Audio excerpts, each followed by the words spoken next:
वाशिम जिल्ह्यातील मालेगाव तालुक्यासह सुदी आणि परिसरामध्ये आता जोरदार अवकाळी पावसाने हजेरी लावली। या पावसामुळे शेतकऱ्यांच्या उन्हाळी पिकांचं प्रचंड नुकसान झालंय। काढणीस आलेली तसेच काढून ठेवलेली भुईमुग, हळद आणि मूग ही पिकं या पावसामुळे भिजून गेलीत। शेतकऱ्यांच्या हातातोंडाशी आलेला घास हिरावल्याने शेतकरी आर्थिक संकटात सापडले। या पिकांमधून मिळणाऱ्या उत्पादनाच्या आधारावर शेतकऱ्यांनी खरीप हंगामाच्या पेरणीचं नियोजन केलं होतं, मात्र अवकाळीमुळे सगळेच गणित कोलमडून गेले। आता खरीपासाठी बी बियाणांचं नियोजन कसं करावं हा मोठा प्रश्न शेतकऱ्यांसमोर उभा राहिलाय।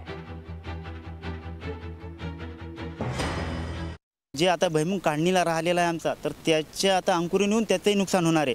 म्हणजे आमच्या हातातोंडाशी जो आलेला घास आहे तो आज निसर्गाने पूर्णपणे हिरावून घेतलेला आहे आणि एकतर यावर्षी उत्पन्नात घट पण आहे आणि मालाला भाव पण नाही आहे। त्यामुळे आज आम्ही पूर्ण शेतकरी कोंडीत सापडलेलो। तर माझी एक शासनाला विनंती आहे की शासनाने याचे लवकरात लवकर पंचनामे करून आम्हाला याची मदत जाहीर करावी। लोकशाही मराठी ऐका, पहा, जागरूक रहा।